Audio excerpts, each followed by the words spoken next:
Welcome to the Airgun Show. We've got two fantastic guns on this week's episode. I've got the FX Impact M3 out on the range, and Rich Saunders is targeting rabbits, and he's kicking off with the Daystate Delta Wolf.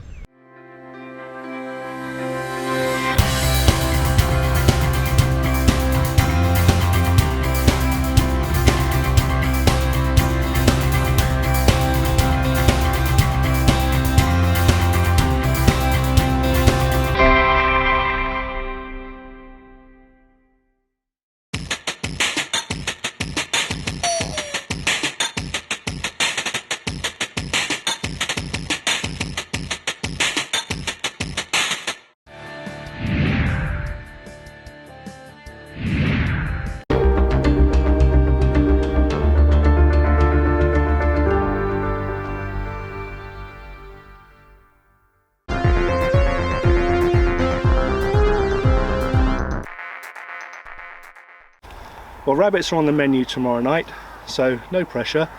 And I've come out to get a couple for the pot and hopefully a few more for the freezer as well. Now I've come out during the day because I think daytime footage is just more interesting, but I am going to shoot on into dark as well. So I've bought two rifles with me. The first is this one. It's a Daystate Delta Wolf. It's a 12 foot-pound 177 rifle, packed full of electronic features, but I like it because it's just very accurate and very consistent. It's a 13-shot magazine, side lever regulated action, and the trigger is really nice as well. And on top of that, I've got an MTC King Cobra 6-24x50 first focal plane scope, and that's held on with Sportsmatch scope mounts. And I use Sportsmatch because they're made in the UK, they're guaranteed for life, and they've never ever let me down. And on the side of that, I've put my side shot scope cam so that I can hopefully get some footage of shots through my mobile phone as well. Now when it gets dark, I'm going to swap over to another rifle, which is this one. It's a Brocock Commander XR Magnum. It's a .25 caliber 55 foot-pound FAC rifle, and that extra power will give me a little bit more range to play with tonight, which I think will come in useful. Now on top of that, I've put a digital day-night scope. It's a PARD NV008 LRF. And that obviously means that I can shoot in the dark with the IR torch switched on, and I can also hopefully record some footage through that as well. So that's the gear. In terms of the tactics, it's nothing more sophisticated than a slow walk around the hedgerow to see if I can spot a rabbit or two. And there are a couple of spots that are produced for me in the past, so I might just have a little sit down and see if they come out to me as well.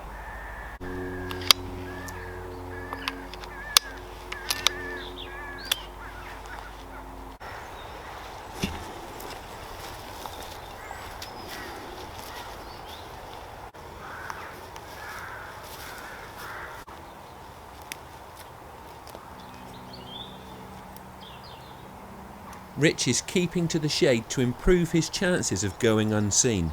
But it's a bright day, and it isn't long before he sees a rabbit out enjoying a sunny spot.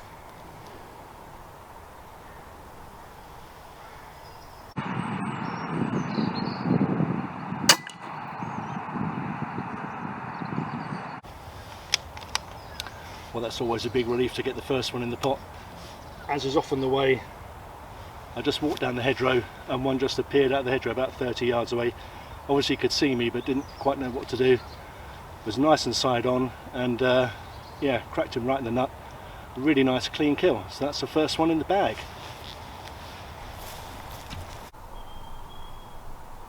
I can see another rabbit just come out of the hedgerow a little bit further down, probably about, I don't know, 70-80 meters away. So I'm just going to make my way down there and hopefully get in range for another shot.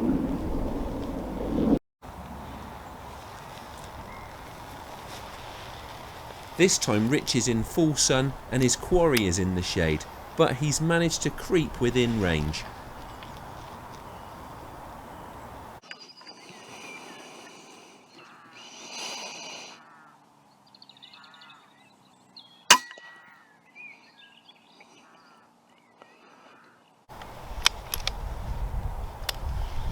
That's another one that just popped out of the hedgerow. He could definitely see that I was there and he wasn't going to hang around for long, so I took the shot pretty quickly and looked like another nice clean headshot. and he really didn't know what hit him. So yeah, I'll go and pick him up, tuck him away somewhere safe, and then see if we can get some more.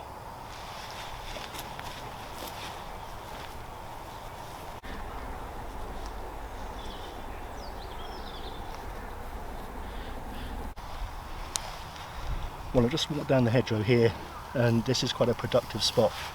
There's rabbits all the way down this hedgerow on my left hand side, and in actual fact I saw a few as I was walking down, and they've gone back into the hedgerow, but I'm hoping that they'll come out again before too long. I've picked this spot because the grass is much longer here. I've got some cover in front of me as well, and I'm hoping that yeah, they'll come out and I'll be able to get a shot over the top of the grass.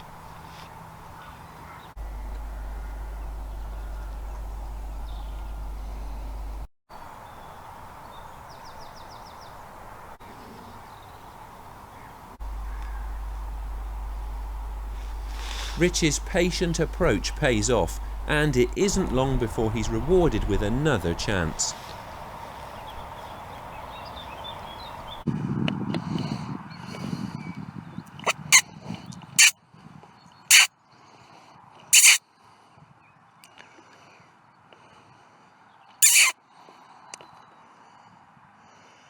Picked a deaf rabbit here.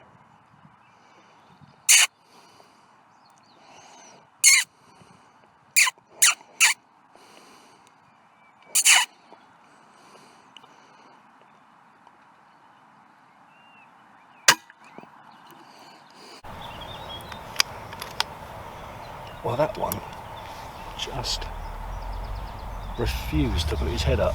I must have been squeaking away like a lunatic there. The grass is a bit longer down here, and I could just see the top of his ears and the top of his head, and he wouldn't put his head up at all. Eventually he raised his head up just enough for me to get a shot, and looked like I hit him really hard in the head. He just leapt out into the field a little bit, into the long grass, but I'm pretty sure he's down, but I'll go and have a check and make sure.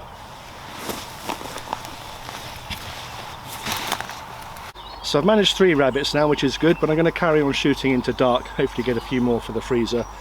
Now that last rabbit, it was getting a little bit murky. I could just about make him out. So before the light goes completely, I'm going to swap over to my other rifle, which is the Commander XR Magnum. Now, because it's I'm going to be walking around an awful lot more and a lot more mobile, I'm going to take my thermal spotter with me as well, and also a set of trigger sticks. And for the more observant of you, I may have realised that I've changed my glasses, and that's because I sat on my new ones, brand new ones, sat on them in the truck, busted them, but fortunately I had my old pair in the truck as well, so at least I can carry on shooting.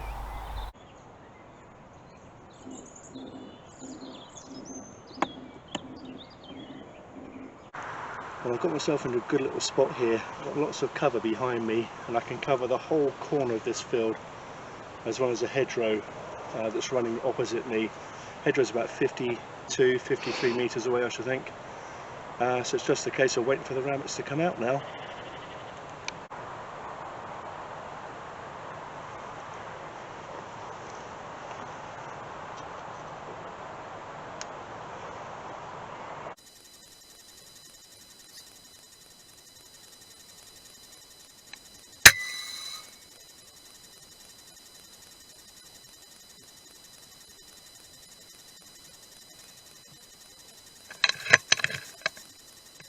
That's one rabbit very cleanly dispatched, and just after reloading, Rich spots another one just along the hedgerow.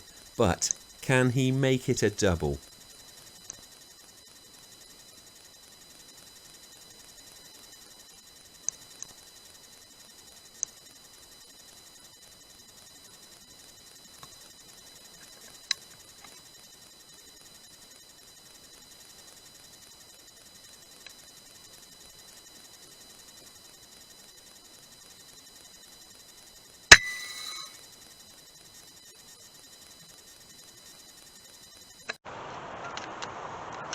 Well, I saw 2 rabbits through the thermal on the hedgerow on the far side there, about 52, 53 metres away, and the first one looked like it was having a wash or something. I gave him a bit of a squeak, he put his head up, and I dropped him nice and cleanly, and I lost sight of the second one for a moment, and then he just suddenly appeared from the right hand side, clearly was a bit agitated, ran across from the right to the left, and again 52, 53 meters, and I don't know whether I pulled the shot or he just moved, I don't know, but I missed him cleanly, but it must have been close though.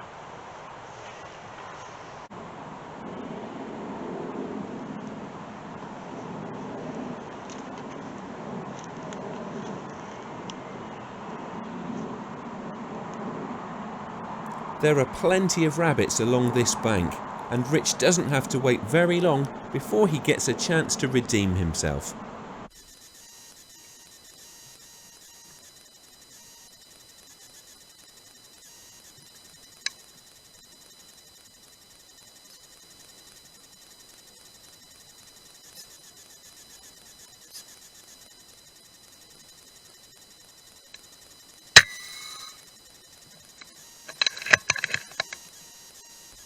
And it looks like there could just be another chance of a double here.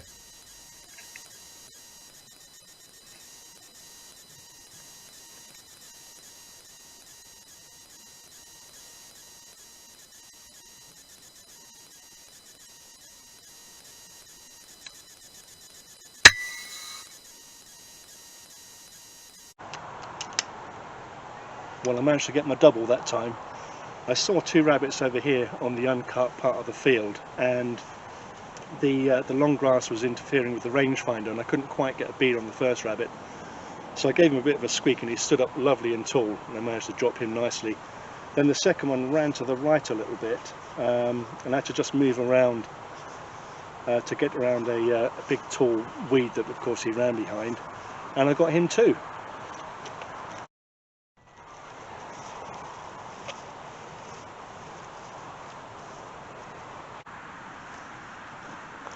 Well, I've come up into the sheep fields, and I can see there's a few rabbits about 150 metres further into the field.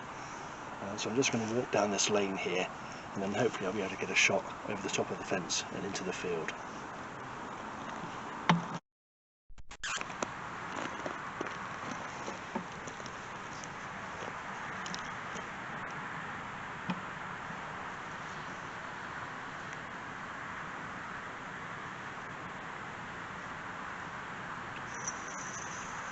Having a set of sticks can make a huge difference when you're shooting like this, as Rich is about to demonstrate again.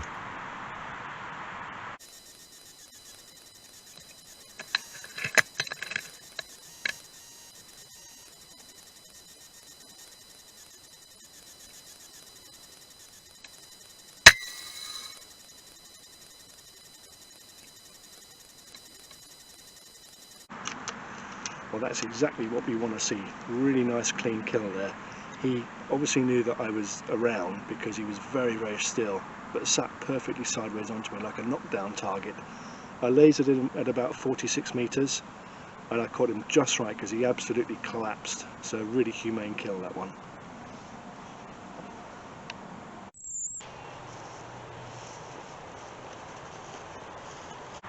Well, it's getting a little bit late now. I've come to pretty much the end of the permission now. I've been around everything. This is a good little spot here. Again, I'm still in the sheep field, and rabbits come out by a fence line along here, so I'm just going to stand here, give it another 15-20 minutes or so, in the hope that I get just the final rabbit.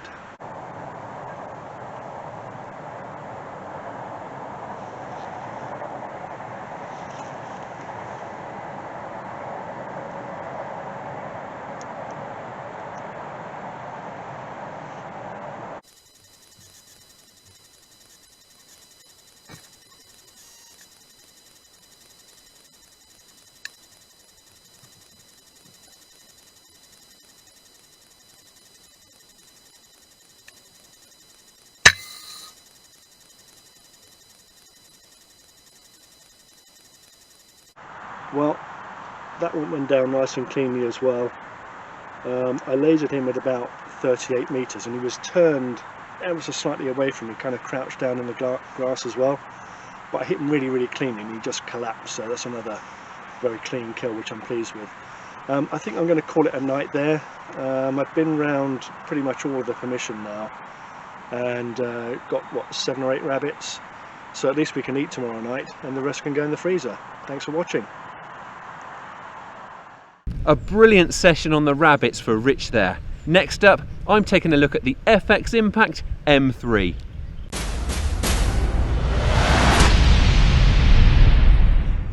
Well, here's a gun that I've been very eager to get my hands on.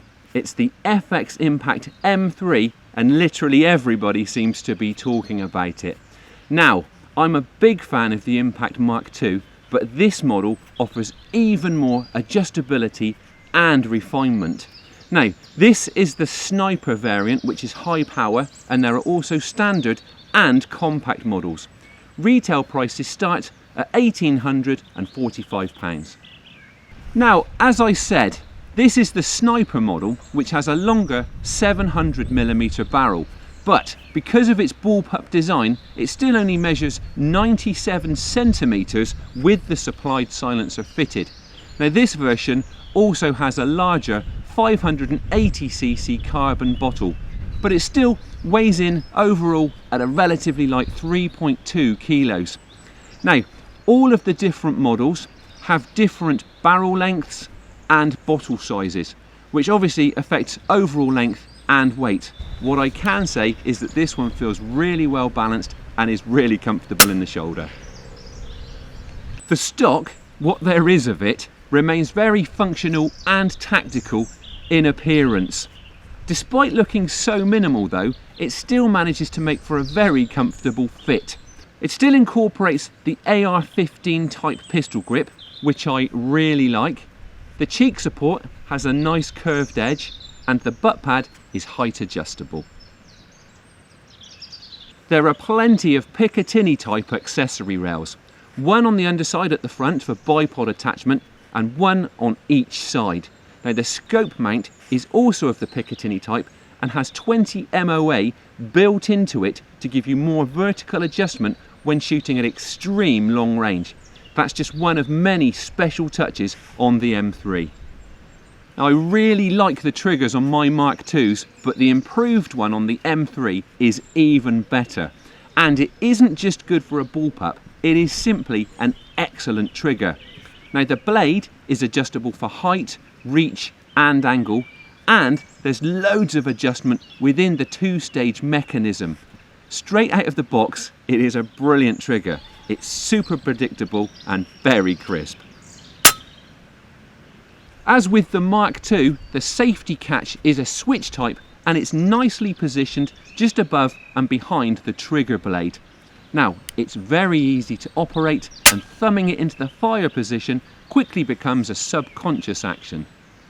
Cocking and loading is by means of a very smooth ambidextrous short throw cocking lever.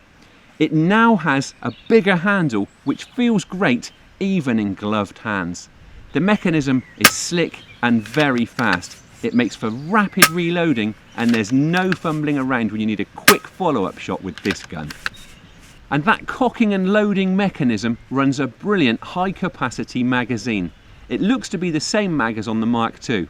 I've been using that one for years and I really rate it. Its capacity is remarkable, and this one holds 28 pellets or slugs in 2.2 caliber. So if you're a live quarry shooter like me, you rarely have to break off from the action to reload.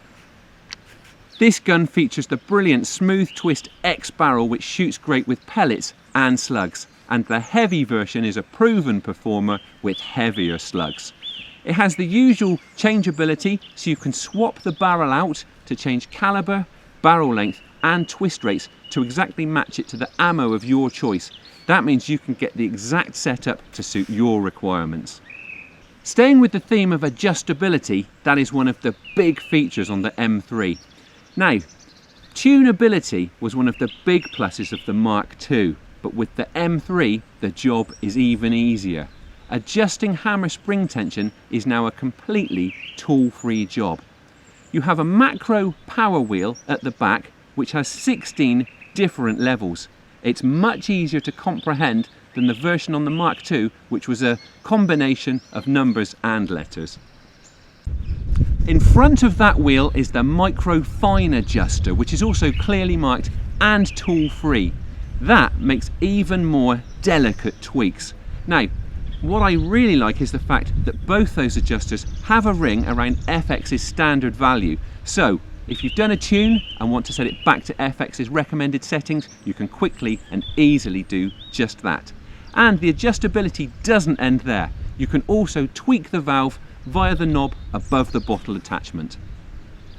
All the tuning in the world won't count for much without consistent power delivery. And just like on the FX Maverick, the M3 boasts a dual regulator system. Now the pressure of the first regulator is shown on the gauge on the left hand side. Now that first reg ensures that air is entering the second chamber at an absolutely consistent pressure. And on high power models you get the 72cc Power Plenum 720. The second regulator is the one that you will be adjusting via the screw behind the trigger blade prior to the tuning as previously mentioned. Its pressure is displayed on a gauge on the underside of the butt section. Maximum fill pressure for the main carbon bottle is 250 bar and filling is via a supplied Foster type connector. Now, shot return will depend on numerous factors including barrel length, calibre, bottle size and obviously the power output that you select. The M3 is very air efficient and sub 12 foot-pound models should be able to shoot their way very easily through a tin of 500 pellets before they need refilling. Now remaining air in that main bottle, the pressure is displayed on a gauge on the right hand side. Aside from all the features that I've already mentioned, FX is also producing a huge range of accessories to make the M3 even more customizable, including a harmonically tunable barrel. Now, we only just managed to get this gun in the nick of time to shoot this video, so I've not had time to do a lot of shooting with it. However, I wanted to put the quick tune system to the test, so I have just ran a few shots through it and very quickly tuned it, or tried to tune it, to shoot 25 grain Wildman flat-based slugs. We're going to put out a target now at 50 meters just to show you what I've managed to achieve.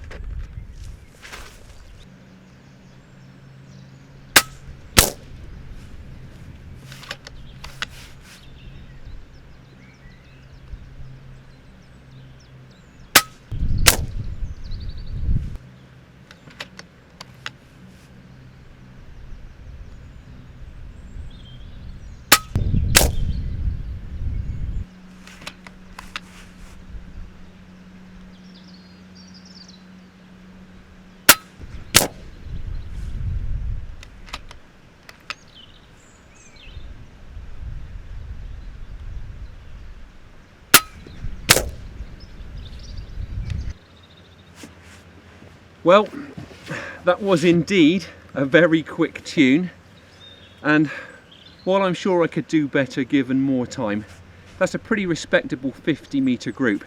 The little circle I was aiming at is barely more than 10 millimeters across, so yeah, that's a more than acceptable group with these slugs. It's hard to get across just what a lovely gun this is to shoot. The trigger is really nice, and with the fitted shroud and the supplied silencer, I'm really surprised at this power level, just how quiet it is too. In terms of accuracy, well, when you take into account the tunability of this gun and the very consistent power delivery, it's going to be churning out, with the right tune, optimum precision. To sum up, I think the FX Impact M3 is a truly awesome airgun. It represents a huge advancement in the tunability of high-powered air rifles. Now, of course, shooters who go for the sub 12 foot-pound model won't get all of that adjustability, but they will still be getting an incredibly well-made and accurate airgun. Now, it isn't cheap, but in all honesty, I'm actually surprised that FX have managed to make such a phenomenal airgun in the price bracket that this gun actually manages to achieve. It really is something very, very special. Don't miss the award-winning Airgun Shooter magazine. It's packed with hunting features, reviews, tactics and insight to help you become an even more successful shooter. Get your copy today in shops or online.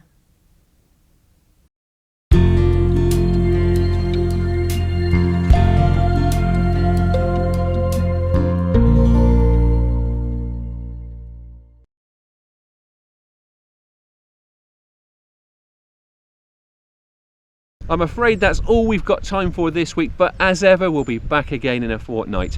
Thank you for watching, and please don't forget to like us on Facebook and follow us on Twitter. And if you aren't already a member of the BASC, it's time you joined the organisation that works to promote and protect your sport.